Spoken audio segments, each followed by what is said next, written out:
Hello, and welcome to Housing and Homelessness, an overview of housing for contracted waiver services staff. My name is Lisa Zakshesky, and I'm with Hennepin County Housing Stability Area. Today, we are going to talk about prevention services, crisis housing, emergency housing, assisting people who are experiencing homelessness, non-waiver housing options, and barriers to housing. We will not be covering customized living, foster care, or waiver-based housing because you are already the expert in that. Prevention resources. We are lucky to live in a community that has a lot of resources for people who are experiencing housing instability. One such resource is the Tenant Resource Center, located at the Urban League in North Minneapolis. Currently, they are not doing any in-face appointments, but can be reached by phone. You or the person you are working with can call, leave a message about the trouble that they're experiencing or what resources they might need, and somebody will call them back within 24 hours. They offer financial help, mediation services, and legal resources. Another resource is 211 Renters Help. This can be accessed online or over the phone. The downtown congregations to end homelessness have been working together for a very long time to help people in need. They provide financial help when somebody becomes behind in their rent. Threshold to New Life offers one-time grants of up to $300 or $400 to help people with any sort of difficulty, but primarily housing issues. This year, the State of Minnesota Rental Assistance Program offers help to people who are experiencing financial crisis due to COVID.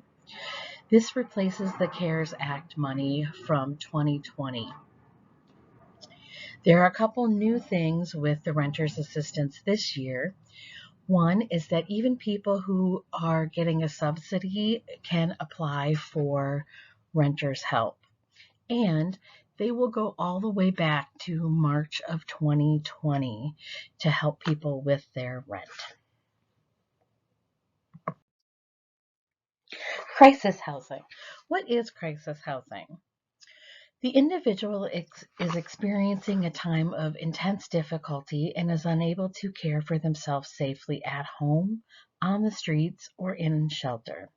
The crisis can be brought about by several factors: physical health, mental health, domestic violence, or chemical dependency. Due to the inability to maintain safety, they need to find a short-term place to stay that will help them stabilize and get back to their baseline. Just as a person experiencing a physical health crisis has many options, such as 911, the hospital, extended care facilities, so does a person that is experiencing another type of crisis. In the event of any crisis which is life-threatening, please call 911. Crisis housing. For domestic violence, Minnesota Day One Crisis Hotline is a wonderful resource. They assist people in getting help, getting safe, and getting support. I once worked with a gentleman who was experiencing domestic violence and fled his home and was living down by the river. He came into a place where I was doing outreach, and together we called Minnesota Day One. They were able to find him a shelter bed, which is very difficult for men experiencing domestic violence. The shelter was several states away, but they not only provided the shelter bed, they found a hotel room for him tonight and funding for it. They found food and offered transportation to him in the morning to get to the bus station. For chemical health, Hennepin County Detox is still an option. It's located at 1800 Chicago Avenue, and the entrance is at the rear of the building. People can just show up and ring the buzzer or call ahead.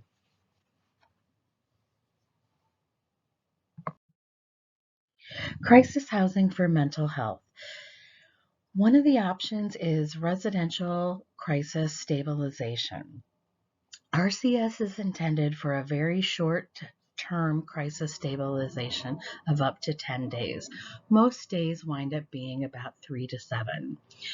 RCS services include assessment and treatment, supportive counseling, skills training, referrals to outside agencies, a crisis response action plan, and assistance to access and store medication. For crisis housing in our area, People Incorporated runs 2 houses, Nancy Page in Minneapolis and Diane Aarons in St. Paul. A mission for these programs is very simple. The person must be experiencing a mental health crisis but still be independent. They must also be mobile, as the buildings are not accessible. Case managers can call, or the individuals can call and refer themselves. Reentry House is located at 1800 Chicago in the same building as Detox. Their motto is, if we have space, you have a place. The only admission criteria is that they are having a mental health emergency. Case managers can call, or the individual can call themselves or walk in. Hennepin County also has a crisis stabilization program, but this can only be accessed by people who are leaving the hospital and referred by the staff and then screened by COPE. If you have a person that you are working with that is on a hospital hold and is getting ready to leave, and you have concerns that they're not ready to go back to their previous housing, talk to the hospital social worker.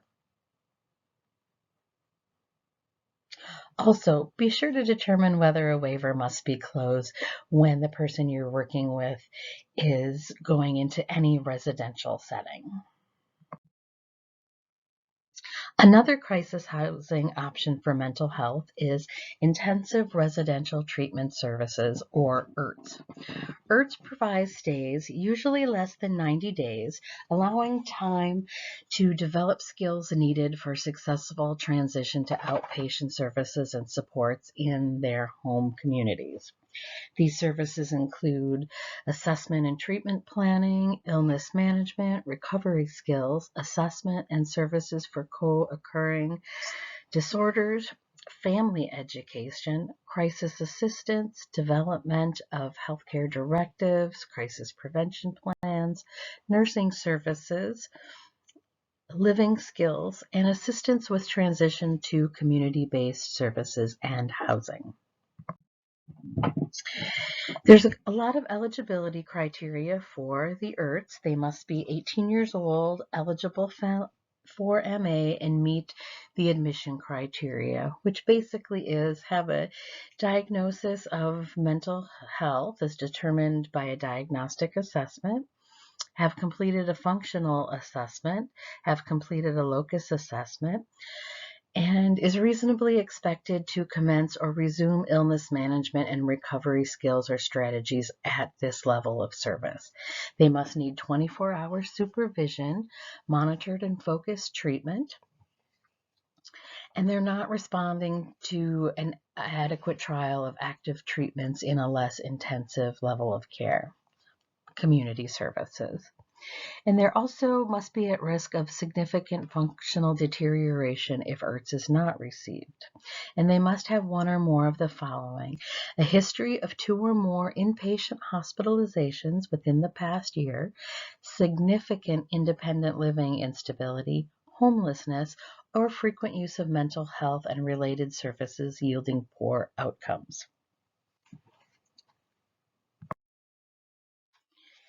If you believe someone you're working with could benefit from an IRTS program, contact their mental health provider. They will need to do a lot of paperwork and assessment. But you can help with the process by locating an IRTS program with an open bed at www.minnesotahelp.info and by helping complete some of the paperwork.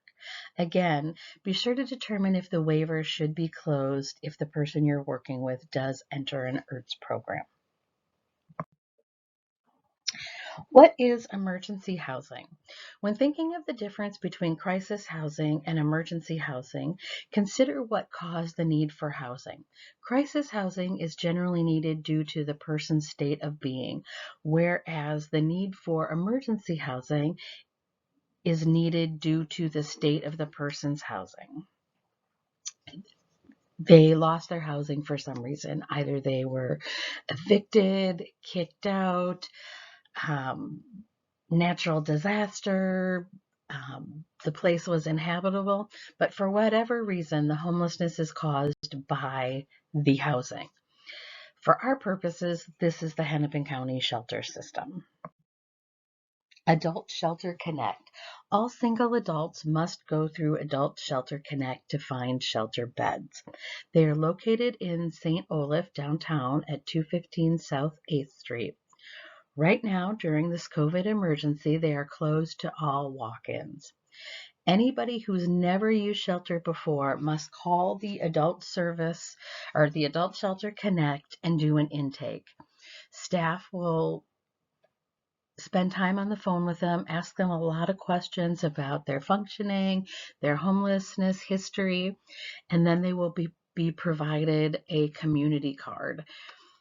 Then they will schedule an appointment to come in and pick up that card. That card is used to access all the shelters for single adults in Hennepin County.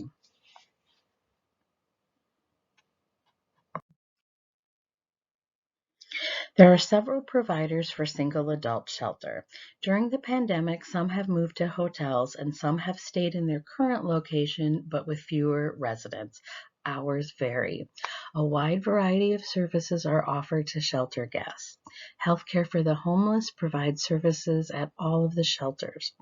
Care coordination, mental health services, medication setup, chemical health assessments, and nurse practitioner services. Waiver services can be provided in the shelter system. Here's a list of all of the single adult shelters in Hennepin County. Right now, Our Saviors, St. Stephen's, First Covenant, and St. Stephen's Street Outreach are currently housing people at the Comfort Inn. This is set to close May 24th, and they will be moving back to their shelters. How to find someone in shelter. For single adults, you can contact Adult Shelter Connect either by email or by phone. Hold times can be quite long because they are doing all their work by phone, and emails may take a couple of days. But the good news is a release of information is not needed for contracted agencies. When calling or emails, just let them know, hey, I'm a case manager with whatever agency you're with, and we're contracted through Hennepin County. For youth seeking shelter, they can go to the Youth Services Network Minnesota.org. This is a wonderful service that helps youth locate all sorts of services. And also they can reserve a shelter bed through this system. There are many shelters in the area that take youth, and the ages range sometimes up to 18, from 16 to 18. In some cases, they take people under 24. Each shelter is different and houses a different sort of community.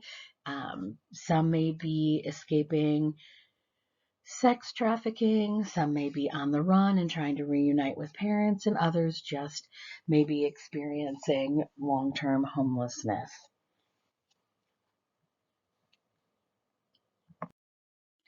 For families seeking shelter, they must call the Hennepin County Shelter Team.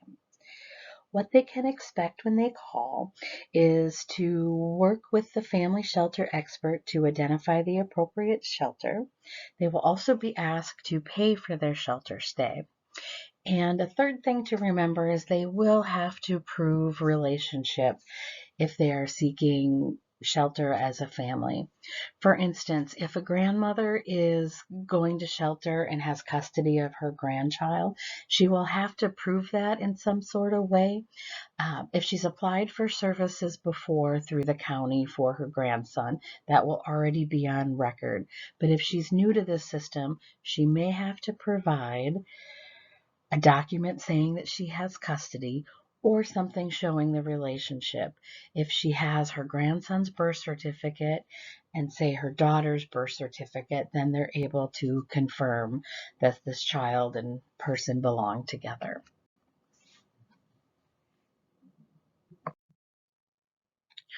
Working with shelter/housing workers.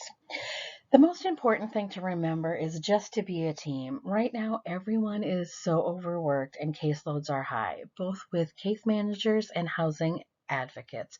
The best way to work as a team is to stay in contact. I have found that email works the best. It's helpful during the shelter process to send documents back and forth and discuss housing options. It's also a good plan to be on the same page and working towards a common goal. So you're not pulling the person you're working with in two different directions or things don't get confusing. Another thing you can do is to help gather documents. A lot of times people that are homeless may have been mugged or lost their backpack, left it on a bus, and they may be missing their ID, their birth certificate, or social security card. Helping them get replacements as soon as possible can really speed up the housing process, especially during COVID. It takes sometimes 3-4 months to get a replacement social security card at this point in time. So the sooner the better. If you wait until the person has housing lined up, they could lose that housing option while waiting for their documentation to come. Homelessness resources. The Waypoint site, developed by Hennepin County Housing Stability Area, lists all the resources by category available to people experiencing homelessness. They can find where meals are being served, where to find clothes, even where to find bathrooms that are open to the public. Another wonderful resource is healthcare for the homeless. They are located at every shelter, at several drop-in centers, and they also have a clinic at the Health Services building. If you have concerns, medical concerns regarding someone you're working with who is homeless, you can contact Healthcare for the Homeless. If you know what shelter they are in, contact that shelter directly and let them know who you are and what your concerns are, and they're more than happy to work with you to make sure that person is being taken care of. If you don't know what shelter they are in, or they are currently staying on the streets, you can contact the main office for healthcare for the homeless. Housing. There are several different kinds of housing. The coordinated entry system is the county's approach to organizing housing services for people experiencing homelessness. Housing support, formerly known as GRH, is a funding source for several different types of housing. Subsidized housing is housing that is based on income. There are housing choice vouchers, which is a portable form of subsidized housing. Market rate housing is just the average housing out there. It's neither subsidized or supportive, and it is available to everyone. It may or may not be affordable. Affordable housing is considered market rate housing that costs no more than 30% of household income. The coordinated entry system. As I said previously, it's the county's approach for organizing and providing housing for people experiencing homelessness in Hennepin County. There are two systems, one for family, one for single adults. Youth receive referrals out of the single system. Coordinated entry generates a priority list based on length of time, homelessness, and housing preferences. The priority list does not work like a waiting list, and housing is not guaranteed. Somebody can receive an assessment for coordinated entry and never receive housing. So it's very important to manage expectations for both you and the person that you are working with. It's best practice to continue to search for other housing options even while waiting on the priority list. Coordinated entry will most often be referring people to housing support programs, formerly called GRH. In these programs, people will have to pay their income and be left with their personal needs amount. Some people receiving Social Security are hesitant to be housed through this type of program due to the loss of their income. What I like to stress to people is that, yes, you're paying all of your income, but also you have housing. Your rent is being paid and your utilities are being paid. The housing support is very tricky for people who are receiving waivered services. If they're trying to access housing support through the coordinated entry system, uh, having a waiver can become problematic. The reason is a waiver comes with a case manager, and long-term homelessness housing comes with a case manager. This is considered duplication of services and really is not allowed. So people that have a waiver and are homeless and really need housing will have to make some really important decisions about wanting to retain their waiver services or if they want to no longer have their services in order to get into housing. That being said, there is one service that we'll talk about later that allows for housing support funding while being on a waiver. When working with the coordinated entry system, it's very important to gather stuff ahead of time because some of these things can take a very long time to get. Again, getting that documentation of ID, Social Security card, income verification. If a person's on Social Security, helping them call and request a copy of their award letter. They receive a new one every year. And this lets them know how much Social Security they're going to be receiving every month. If you have access to Maxis at your agency, there are several panels that can be used to verify income if it's just county benefits. HB 101 can be used to verify income through the hub feature. People going into housing support also require a professional statement of need. This needs to be signed off by a licensed professional. You can help them with their doctor or therapist get this form signed. Again, just a note that it's extremely important to make sure they have their ID and Social Security card as soon as possible, since they are taking so long to get right now. So, housing support, formerly called GRH, funds a myriad of services. In a congregate setting, they fund adult foster care, assisted living, customized living, which you're very familiar with. They cover the board and lodge programs, IRTS, and RCS. For scattered site, which is just individual single housing, they cover the long-term homeless designated programs, the housing support demonstration program, and housing with services independent. Most of these types of programs, except for the IRTS and RCS, openings can be found on the Hennepin housing key. Housing with services independent. Again, this is funded by housing support, formerly GRH. What's unique about Housing with Services Independent is the agency that's doing the housing search and placement and paperwork does not receive any case management funding. They will just find the housing and help with the yearly renewal paperwork. This is ideal for people with waivered services. As part of the requirement for Housing with Services Independent, you must come with your own case manager. So this makes it great for a person who is receiving waivered services. You can find openings in the Hennepin Housing Key. There are 4 major subsidized housing programs in Minnesota.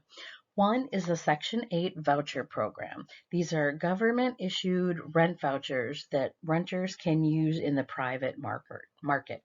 An example of these type of vouchers are the Housing Choice vouchers or mainstream vouchers. A lot of people just refer to these in general as Section 8. Another type of subsidized housing is project-based Section 8.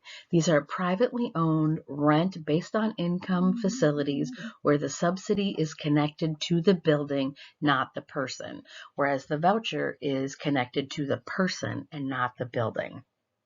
An example of project-based Section 8 is Ebenezer Towers. There's also public housing.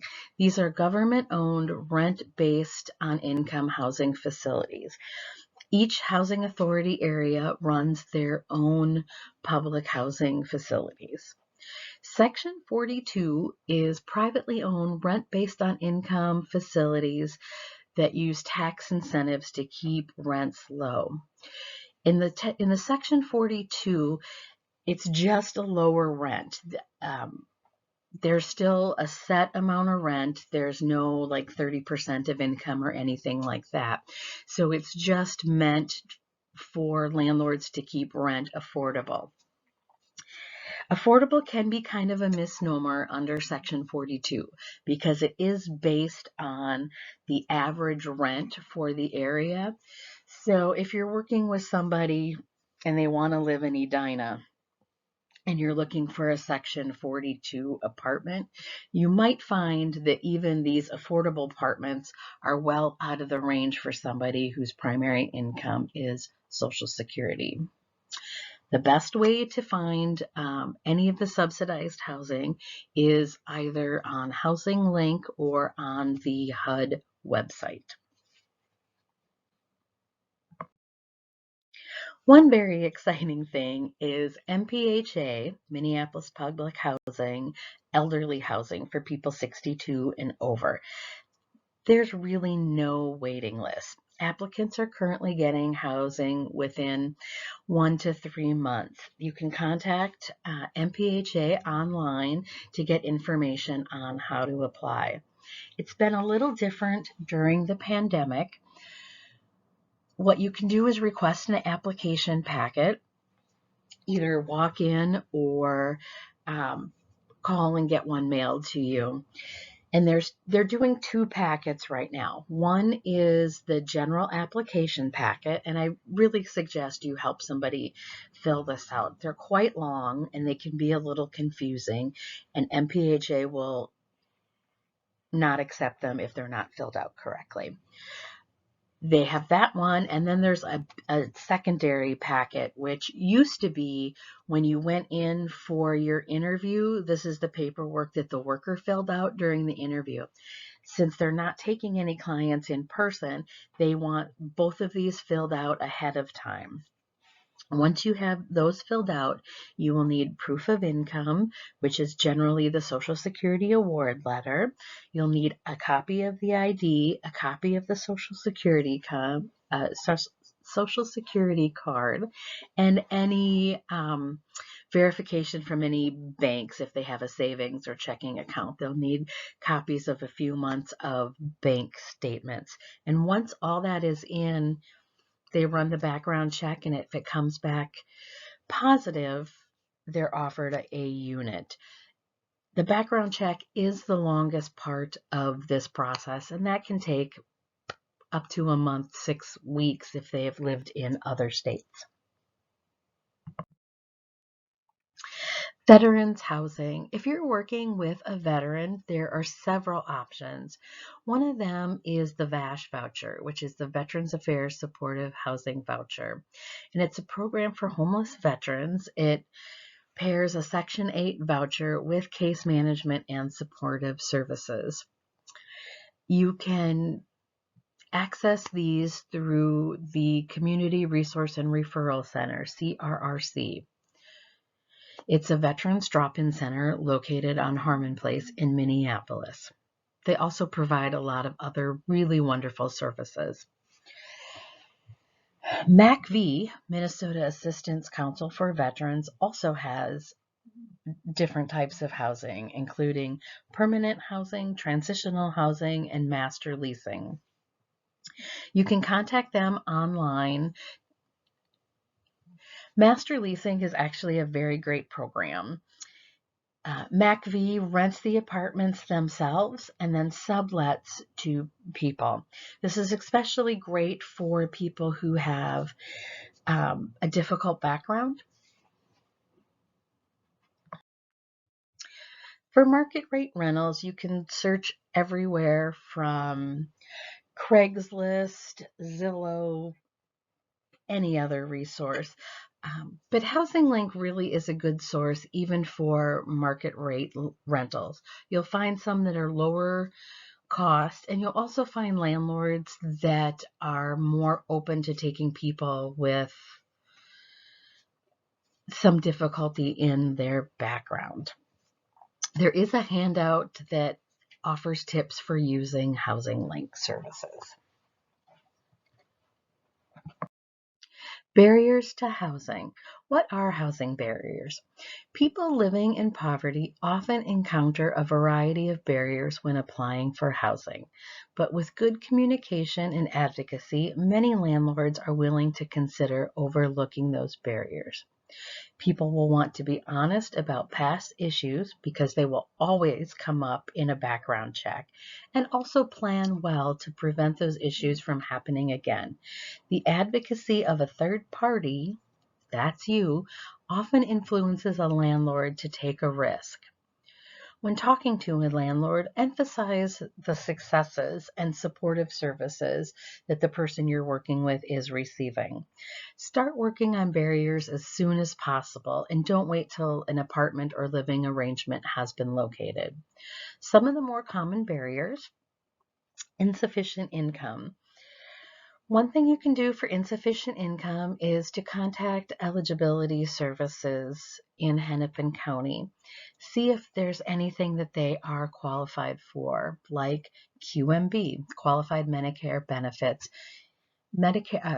Medical assistance will pay for that Medicare payment, freeing up a little more income for the person you're working with. They also may be eligible for Minnesota supplemental assistance. Bad credit is also another very common barrier. Mostly what landlords are looking for here is, does this person owe money to past landlords? If they do, how am I going to be sure they're going to pay me? And the second thing they look at is, do they owe money to utility companies? If they owe money to utility companies, they will not be able to get the utilities set up in their name in their apartment. One thing you can do here is use emergency assistance or funding from a church or any number of resources, Threshold to New Life.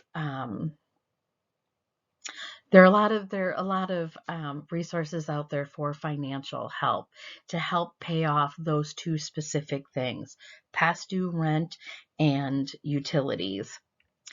Another common barrier is lack of rental history. One thing that I found useful when somebody has a lack of rental history is to contact people they've stayed with, or if they've stayed in a shelter, contact the shelter manager and ask for a letter of recommendation. While the person may not have been paying rent, whoever they've stayed with can vouch for what type of person they are. Would they be a good tenant? Were they helpful in the shelter? Did they follow the rules? That sort of thing. Another common barrier is lack of support, but hopefully with the waiver services, that will fix all that. People may have foreclosures or past evictions and criminal records, which makes it difficult to rent. One thing you can do for both of those is you can refer them to get those things expunged. Past evictions or unlawful detainers go through housing court. And also for past evictions, unlawful detainers, and criminal records, one thing that you can use is reasonable accommodations. Reasonable accommodations can be used when the reason for the arrest or the eviction can somehow be tied to a previously undiagnosed disability. You can write to a landlord and say, hey, we know there's this UD from 2 years ago, but we want you to basically not look at it, and here's why. An instance where this can be used is if the person you're working with, maybe they were a newly emerging schizophrenic, didn't realize what was happening to them, was hearing voices, and was getting very loud in the evening, yelling, thinking somebody was talking to them or hiding there in their apartment. Neighbors got upset, frequently called the police, and they were evicted due to the number of police calls to the apartment. But since that time, they were diagnosed, they're going to a therapist and a psychiatrist, they're receiving support services, and they're doing well. If you can tell that story to a landlord and tell them that's why we don't want you to look at this because this is no longer how this person is, they will often do that, and a person will be able to get into housing.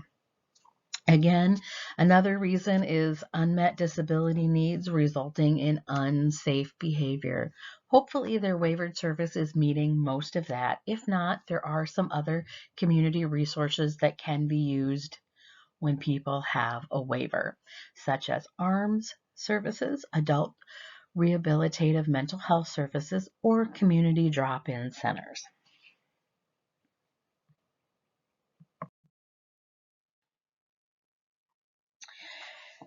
In barrier busting, again, here's just a list of some things you can do, but also there's a state-run website called Housing Benefits 101, and it's really an amazing website. There's so many things on there, and one of them is the person you're working with can go through, fill out worksheets, or you can help them do that. It talks about what type of housing they want, what their income is, criminal history, things going on. And in the end, it gives you like this little report that says, here are your barriers. Here are some ways around them. For instance, if you have, again, a criminal history, something that may make a landlord feel a little uncomfortable. One thing that you can do is get letters of support or recommendation from people currently working with them. You yourself can write one. You can get one from the probation officer. Just anything that will really lift that person up. Another thing in barrier busting is if you apply for a program with somebody that you're working with and they get denied, appeal. Things look so different on paper than they do in real life. And sitting down with that management company or landlord, or in the pandemic world, doing it over the phone, can really make a difference. An example of this is I had a gentleman who kept getting denied for housing because he was on probation for a felony theft. And it looked really scary on paper. And he was denied housing, but we appealed and we sat down with the management company and explained the situation. So in his situation, He had a felony theft because he used tools of burglary. And again, sounds very scary, but in reality, this was shoplifting. And he had used a fingernail clipper to clip the price tag off of the item of clothing. The fingernail clipper was then considered a tool of burglary and elevated this shoplifting charge to a felony theft. So we explained that to him, also got a letter of recommendation from his probation officer, and they overturned the denial and he was housed quite quickly.